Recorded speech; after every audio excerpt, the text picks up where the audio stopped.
Hello there, fellow NPCs. I am Carmen Scythe, and today we're getting back into Seeds of Chaos.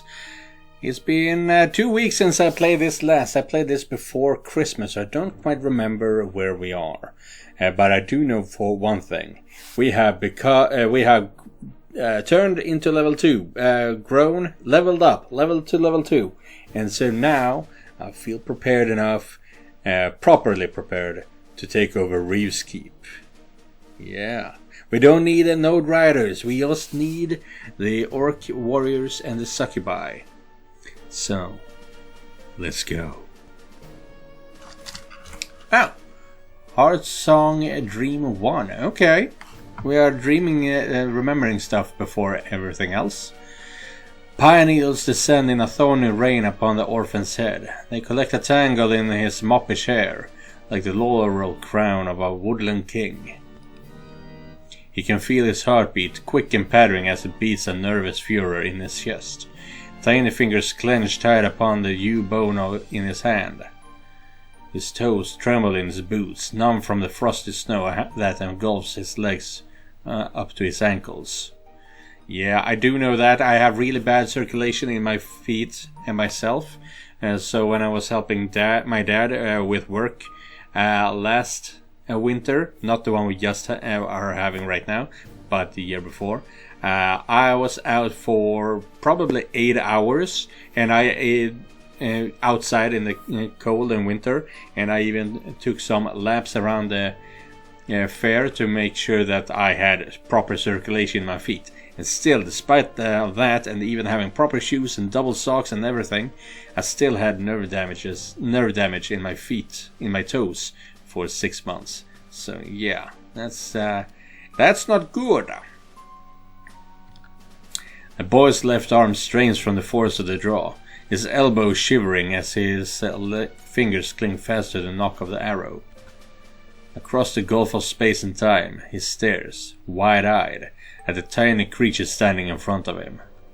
Yellow eyes peer back, fearless, curious, penetrating. Her black nose wrinkles as it sniffs the air. The pale fox regards Rome with curiosity, pausing mid-step in the snow as it waits for the human to make their first move.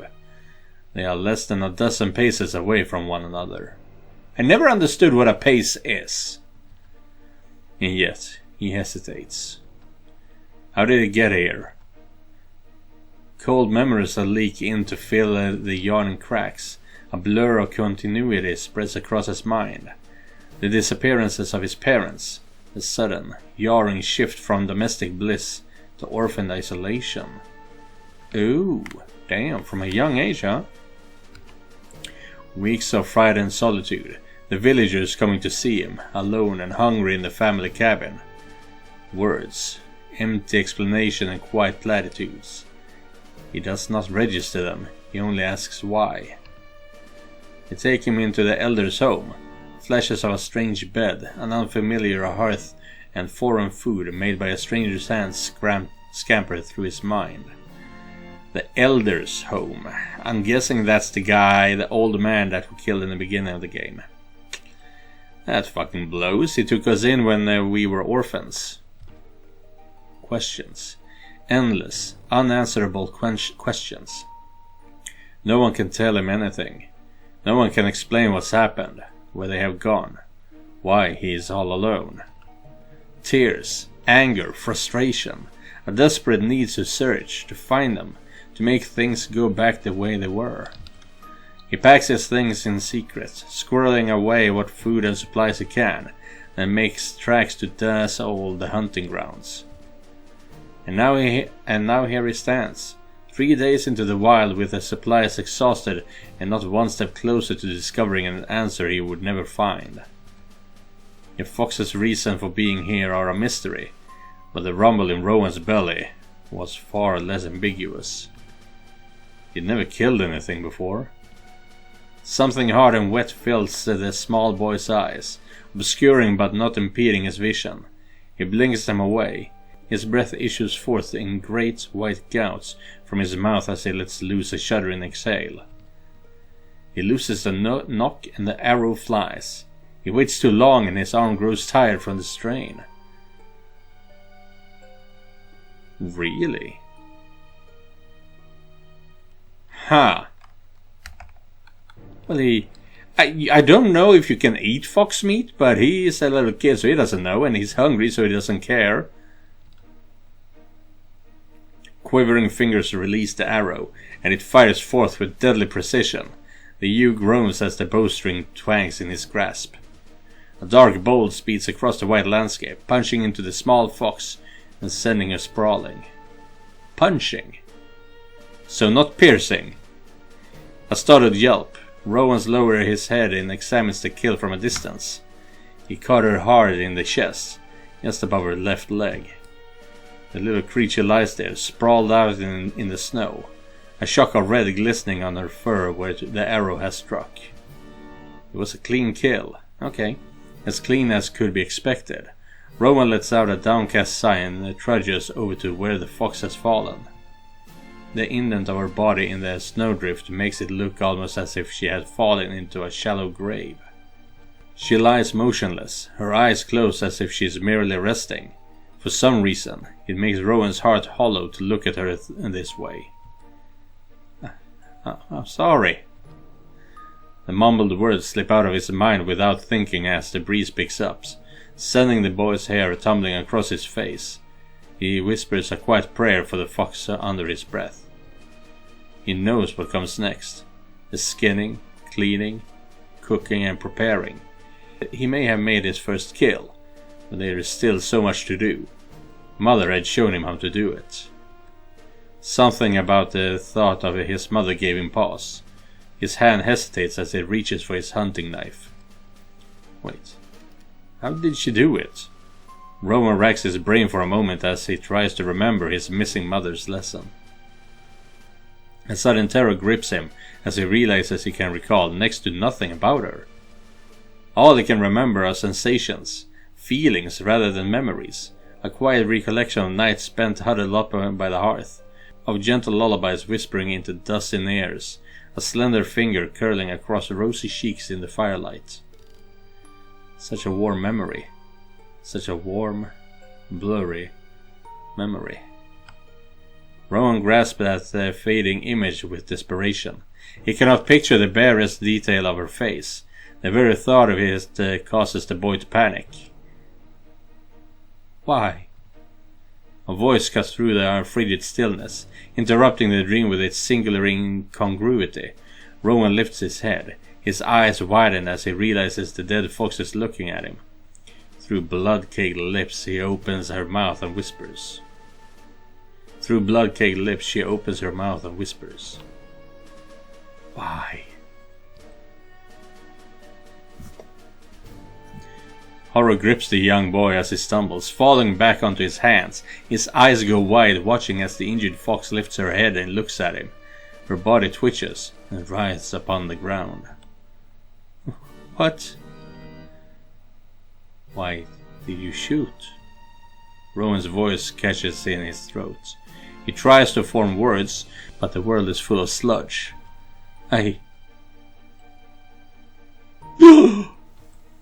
Rowan leapt out of bed in a single swift movement, carrying the blankets with him as he all but cartwheeled back into his consciousness. His heart was pounding out of his chest, his mind racing. For a moment he forgot where he was, as lost as he'd been in the dream. No. That wasn't just a dream. No dreams he'd had in his life had ever been so lucid. His skin shivered from the sensation of cold winter air.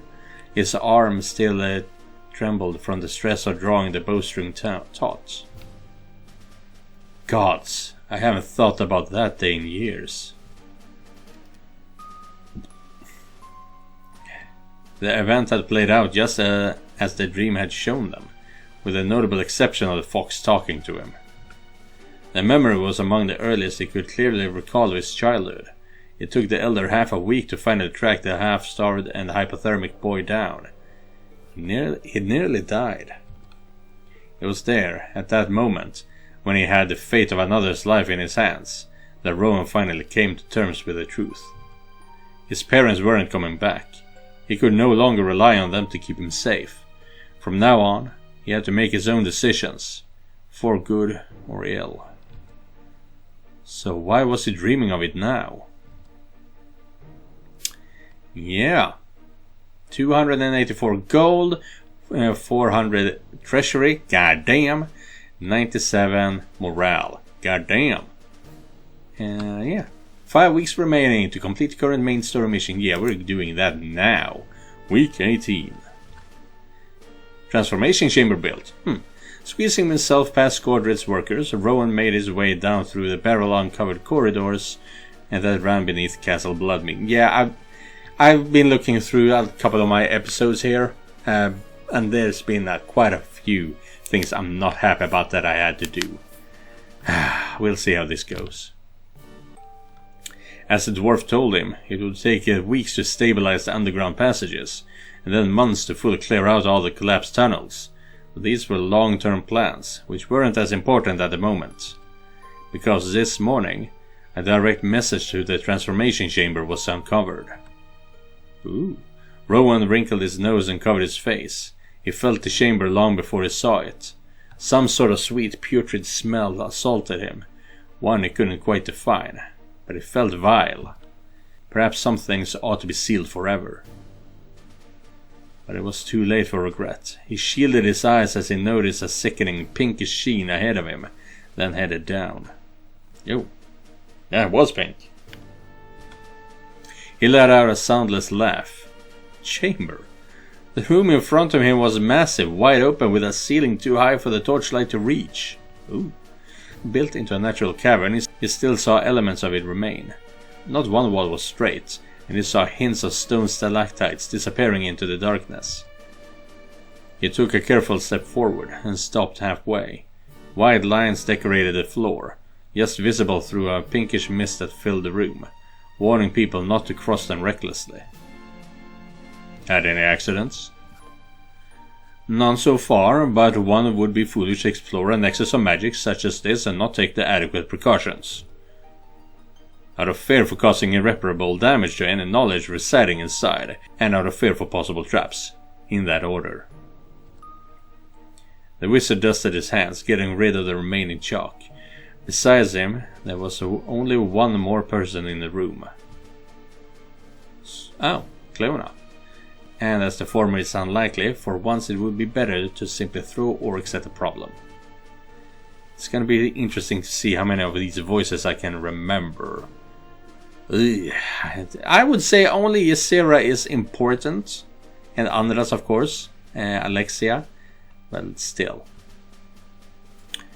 I'm not sure if either Master Andras or Lord Blackwell would approve of such a liberal use of their resources. Nassim looked to him for confirmation. Rowan's eye rolled his eyes and simply addressed the librarian. That's a rather harsh assessment. Is something wrong with the chamber? There's nothing wrong with the chamber, but as you can see, he saw her looking at the many half-destroyed murals that decorated the chamber walls.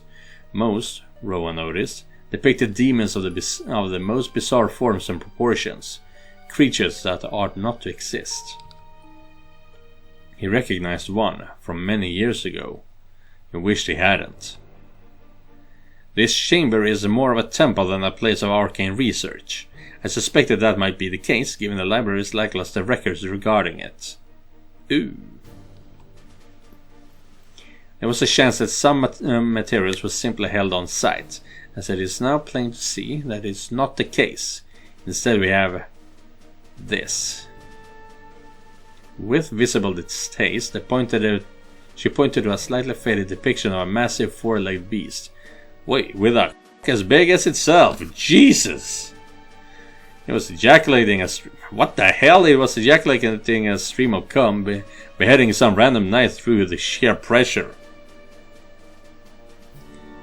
Okay! Beside her, Nassim coughed. While the lack of additional research material is disappointing, it's not exactly unexpected, nor is it a major setback for us. The chamber's strength has always laid in its versatility. It's true the Dark Lords used it as a place of communion between themselves and Karos, so calling it a temple isn't that far off. There is no reason for us to follow in their footsteps. We are not limited by doctrine. We can utilize its ability to focus chaos magic in ways Carter's servants never dreamed of. Nassim's bright smile could bring Clum into shame, but Cleona did not share it. You disagree? All chaos magic is Kairos magic. Oh. I have no interest in singing praises to a mindless god of destruction, even if it is just lip service. But the theory is sound, and all the library staff is free to pursue their own research, as long as they don't neglect their duties to the twins. I am ever at you and the Master's disposal, Mistress Cleona. It goes without saying, Nassim.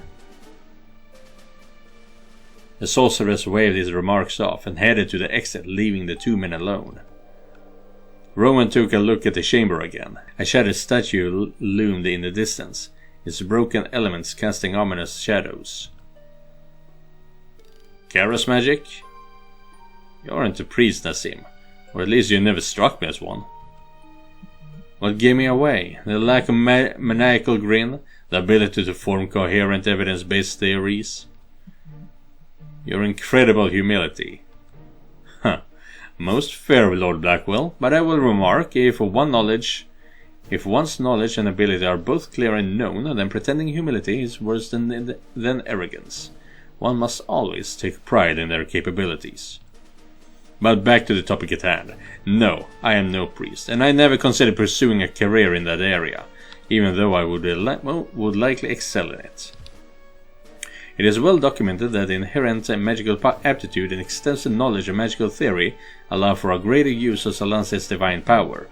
As you know, it's one of the main reasons Rosaria recruited their lay priests from among the magically gifted. As it happens, the same principle applies to chaos magic, and unlike Salancia, Kairos cares neither for servitude nor the exact way his gifts are employed. A will to power, so to speak, is enough to summon forth a considerable amount of his energy. How much are we talking here? Enough. Rowan shot him a side glance. Nassim only smiled. A bold strategy, and maybe that's what they needed. Idiotic. People tried to bargain with Kairos before. It never ends well. I don't want this chamber. I only did it because I couldn't do the things I actually wanted to do. So I will piss on it. And so you add your name to the ever-expanding list of people thinking they can toy with Kairos' powers without consequences. Right after General Sirius. Need I remind you of the full story, or will you be satisfied with the highlights?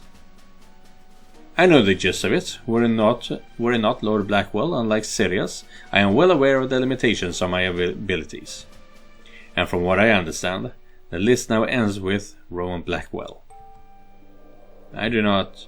You manage a castle filled to the brim with orcs and cubi, and your armies are equipped by a minotaur. Every day you work tirelessly to loosen Salancia's hold over your very homeland and expose it to orcs and demons alike.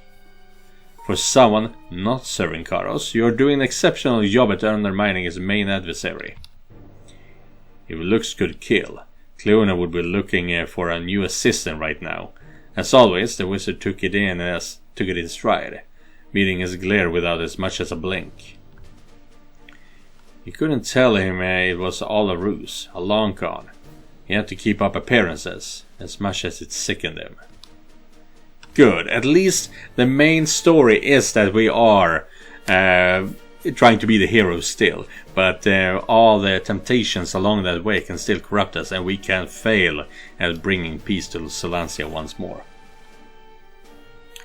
Do not equate me with Sirius nor yourself. I am not doing this out of ambition or on a whim. I am making a better world for all of us, Nassim. The wizard arched an eyebrow at him. Rowan's voice didn't waver, but it didn't make his words any more convincing. Your reasons are your own, Lord Blackwell, as are mine, but if what you do is for the good of all of us, then there is no reason for us to be at odds with one another. As for the chamber itself, and the dangers associated with it, I know. I assure you, Rowan. I will take the utmost precautions whilst handling it. It will take months before I'll even start planning that test ritual. I hope that's enough. It will be. I will keep you updated, Lord Blackwell. Do so. He headed for the exit, leaving Nassim to his work. Right before leaving, he stopped and shot one last glance at the poorly lit chamber. Temple to Karos. Oh! There it is! That's the statue! Unfortunately, or rather fortunately, it's so poorly... it's so difficult to see it from here, so I don't think I have to censor it. We'll see. It's basically a self-censor. He only hoped it wasn't a mistake to dig it out. It's always good to see you. I should be in the library again. There's a book that I'd like to finish reading. Oh. Okay. Some injuries to the head, I guess. And some damage over here. Roman's trusty sword. And halfway through leveling up. Back. Can we buy something fun? Purchase something. Yeah, I don't need this, I believe. And I only have money to buy one. Deception. Diplomacy. Perception. Deception, okay. Survival, stealth, agility, combat prowess, and brawn. Nothing in treatments. Tools. Employees. 2 more orc morale for 4 weeks. 25% spy efficiency. Dry regeneration for 1 dry regeneration for 4 weeks. Plus 2 iron for 4 weeks. Blah blah blah. Might be good actually, because right now I believe we're selling iron. But no, I'm saving my money for now. Do you have anything to say, Nassim? I really don't like you. You're a waste of time. Thank you. And how's it going with the active research? Almost halfway, more than halfway. Good. Nothing there. Something here. Still can't... Well, I can't get the brothel.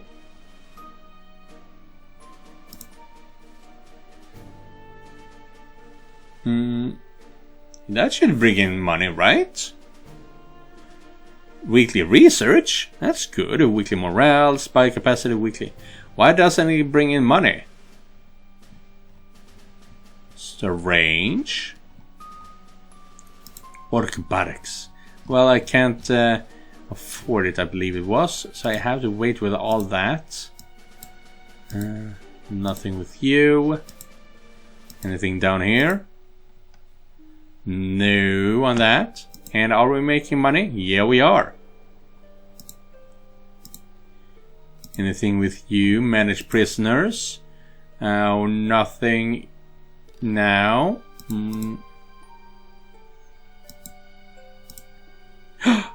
Demon bastard! What is that?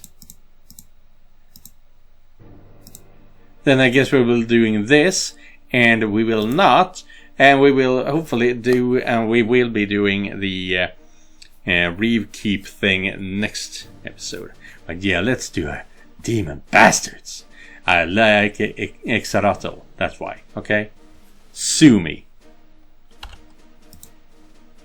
Demon Bastards. The vile artifact weighed down Roman's neck like an anchor, and the hero cursed its 100th time today. But try as he might, there was little he could do with it, and little he could do about it. And if he was to be honest with himself, little he could do without it. It was a mistake to arrive at the castle knowing so little. He would not repeat it.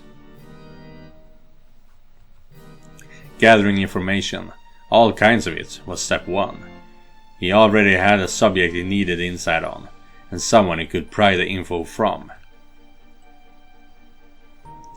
As discreetly as possible, given he had yet to confirm Exaratl's true motives, luckily for him, a simple stroll around the castle made them witness 3 ongoing succubi romance.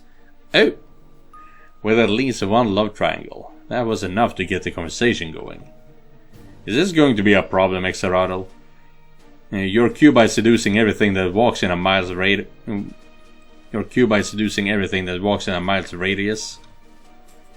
I wanted that myself once. His succubi touches his arm gently and sends him a dazzling smile. My eye is on you and Alexia only, Galen Rowan. Always will be. But as far as my sisters go, well, surely you understand, the castle is just full of wonderful people. People full of passion and aspirations. It's getting a bit too much Ysera, but I will try and find her again. Many of my kin love that in Immortal, and would gladly share in their excitement, and see it diminished. So, if you're worried nothing will get done, you should be at ease. Then see it diminished, that's awful. If anything, I believe that having a friendly demon hanging from your shoulder can be quite a motivator to many. She had yet to let go of him, and her close proximity made him all too aware of the subtle, sweet scent that always surrounded her. He ignored it, not wanting to cause a fuss before they breached the topic that was of actual interest to him.